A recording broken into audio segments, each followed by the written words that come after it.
حضرت ابی عمارہ برا بن عازب رضی اللہ تعالی عنہما سے مروی ہے، فرمایا ہمیں حضور صلی اللہ علیہ وسلم نے 7 چیزوں کا حکم دیا ہے۔ نمبر 1 مریض کی بیمار پرسی کرنا، نمبر 2 جنازوں کے ساتھ جانا، نمبر 3 چھینکنے والے کو یرحمک اللہ کہنا، کمزور کی مدد کرنا، مظلوم سے تعاون کرنا یعنی جس پہ ظلم کیا جائے اس کی مدد، سلام کو پھیلانا، قسم کھانے والے کی قسم کو پورا کرنا، یعنی اگر کوئی شخص قسم دے تو اس قسم کو پورا کیا جائے یعنی عہد پورا کیا جائے۔ اگلی حدیث حضرت ابو ہریرہ سے مروی ہے، فرماتے ہیں کہ حضور صلی اللہ علیہ وسلم نے فرمایا تم جنت میں داخل نہیں ہوگے جب تک تم ایمان نہ لاؤ، اور تم مومن نہیں ہو سکتے جب تک کہ تم ایک دوسرے سے محبت نہ کرو۔ کیا میں تم کو ایسی چیز بتاؤں جس پر تم عمل کرو تو ایک دوسرے سے محبت کرنے لگو؟ اپنے درمیان سلام کو پھیلاؤ۔ اب دیکھیں صحیح مسلم کی روایت ہے، اور ذرا ابتدا سے دیکھیں کہ پہلی بات یہ ہے کہ تم جنت میں داخل نہیں ہوگے جب تک مومن نہ ہوئے، اور تان کہاں جا کے ٹوٹتی ہے؟ سلام پر۔ تو گویا سلام کرنا ایمان میں اضافے کا سبب ہے اور ایمان کے کمال کا ذریعہ ہے اور انسان کو جنت تک پہنچانے کا سبب۔ اور پھر مومن کا شعار کیا ہے کہ وہ باہم محبت کرنے والے ہوں۔ ایک اور حدیث میں آتا ہے آپ صلی اللہ علیہ وسلم نے فرمایا کہ قیامت کے دن تم میں سب سے زیادہ میرے قریب وہ لوگ ہوں گے اپنے بیٹھنے کے اعتبار سے اور مجلس کے اعتبار سے کہ جو عاجز مزاج ہیں، یعنی عاجزی کے ساتھ دوسروں سے پیش آتے ہیں، تحمل کے ساتھ پیش آتے ہیں، اور الذین یألفون ویؤلفون جو دوسروں سے محبت کرتے ہیں اور دوسرے بھی ان سے محبت کرتے ہیں، یعنی لوگوں کے دلوں میں بھی ان کی محبت ہے اور وہ بھی لوگوں کو چاہتے ہیں، کیونکہ چاہنے کا کام یک طرفہ نہیں ہو سکتا۔ آپ کسی سے محبت ڈیمانڈ نہیں کر سکتے کہ لوگوں مجھ سے محبت کرو،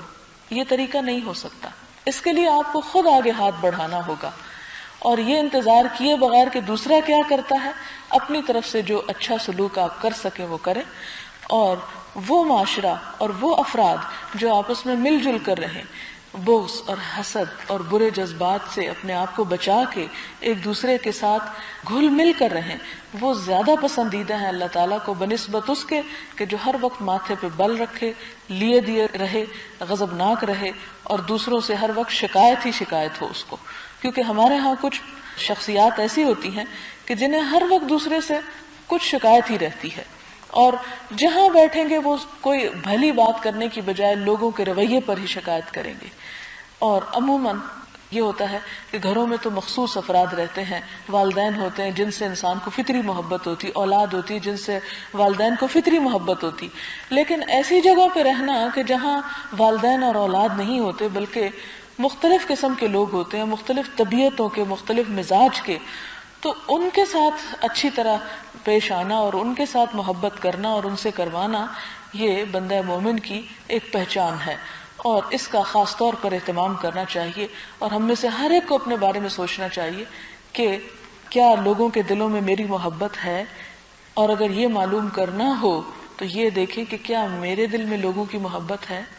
اگر میرے دل میں ہے تو یقیناً دوسروں کے دل میں بھی ہوگی، اور اگر آپ کے دل میں دوسروں کے لیے صرف نفرت ہے تو پھر بھول جائیں کہ کوئی آپ سے بھی محبت کرے۔ اس لیے کہ بہت کم لوگ ایسے ہوتے ہیں کہ جن سے آپ نفرت کا بھی برتاؤ کریں تو بھی وہ آپ سے محبت کرتے چلے جائیں۔ تو یہ زندگی گزارنے کا ایک سلیقہ ہے، ایک طریقہ ہے کہ انسان آگے بڑھ کر دوسروں سے محبت کرے، ان کی خطاؤں کو معاف کر دے۔ اور اسی لیے جب دو لوگ روٹھ جائیں، دو لوگوں کے درمیان ناراضگی ہو، تو منانے والا جو ہے اور منانے میں پہل کرنے والا جو ہے وہ سارا ثواب اور اجر لوٹ کے لے جاتا ہے۔ آپ نے فرمایا کہ 3 دن سے زیادہ کوئی 2 شخص آپس میں ناراض نہیں رہ سکتے، اور اس میں ناراضگی کو ختم کرنے میں جو پہل کر لے گا، آپ نے فرمایا کہ وہ سب ثواب لے گیا۔ اسی طرح خاص طور پر شوہر کے بارے میں ایک حدیث آتی ہے، میں ایک میگزین میں پڑھ رہی تھی، جدہ سے وہ میگزین آتا ہے، تو اس میں 2-3 احادیث اس باب میں تھی کہ ایک عورت آتی ہے اور وہ اپنے خاوند کی شکایت کرتی ہے حضور صلی اللہ علیہ وسلم سے، تو آپ چونکہ عورت آئی تھی اس لیے، کیونکہ میرے دل میں یہ خیال ہے کہ کیوں عورت ہی کو کیوں کہا گیا کہ وہ جا کے منا لے اپنے شوہر کو، تو وہ بات یہ ہے کہ جو شکایت لے کے آتا ہے اسی کو سمجھا سکتے ہیں آپ، جو ہے نہیں سامنے اسے آپ کیا کہہ سکتے ہیں کہ لے آؤ طلب کرو اس کو بھی اور میں اسے نصیحت کروں. تو آپ نے عورت کو بار بار یہ کہا کہ وہ اپنے شوہر کو منائے، اور یہاں تک کہا کہ اگرچہ شوہر کی غلطی ہو پھر بھی عورت جو ہے وہ اس کو منائے. اور اس میں یہ ہے کہ ساتھ فرمایا کہ اگر وہ شوہر کی غلطی ہو تو پھر اس عورت کا اجر اللہ کے ذمہ واجب ہو گیا. اور اس طرح ایک خاندانی نظام کو جو مستحکم کرنے کا اسلام میں کانسیپٹ ہے، اس میں اگرچہ عورت بہت سی قربانی، اور بیچاری عورت سب سے پہلی قربانی تو یہ دیتی ہے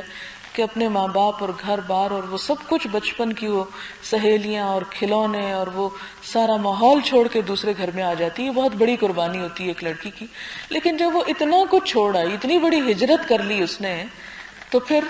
کچھ اور چیزوں میں بھی ہجرت کر لے. اور وہ ہجرت یہ ہے کہ اپنی ناپسندیدہ چیزیں جو ہیں ان کو، اور ایسے کام کے جن کو وہ نہیں کرنا چاہتی ان کو کسی حد تک گوارا کر لے. تو اس سے ازدواجی زندگی کی اونچ نیچ میں بہت فرق آتا ہے. اور یہ درست بات ہے کہ انسان پر جب زیادتی ہوتی ہے خاص طور پر، تو انسان کے اندر نفرت کا لاوا ابلنے لگتا ہے اور انسان جو ہے بعض اوقات اپنی نفرت پر قابو بھی نہیں پا سکتا. لیکن اگر انسان تھوڑا سا، جیسے وہ دوا کا کڑوا گھونٹ پیتا ہے، اگر دوا کا کڑوا گھونٹ پی لے تو بہت سی چیزوں میں صحت بھی ہو جاتی ہے. کیونکہ وہ کڑوا گھونٹ پینا بڑا مشکل ہوتا ہے، لیکن وہ کس لیے پی لیا جاتا ہے؟ تاکہ انسان کا وہ بخار جو ہے وہ اتر جائے، اس کا وہ انفیکشن ختم ہو جائے، اس کی وہ بیماری درست ہو جائے. اور آپ نے دیکھا ہوگا کہ وقتی طور پر تو ذائقہ بڑا ہی خراب ہوتا ہے اور بعض اوقات اسمیل بھی اتنی خراب ہوتی ہے کہ ناقابل برداشت. لیکن انسان جب وہ کر جاتا ہے تو اس کے نتائج بہت اچھے ہوتے ہیں. اور اس کو آزمائیں.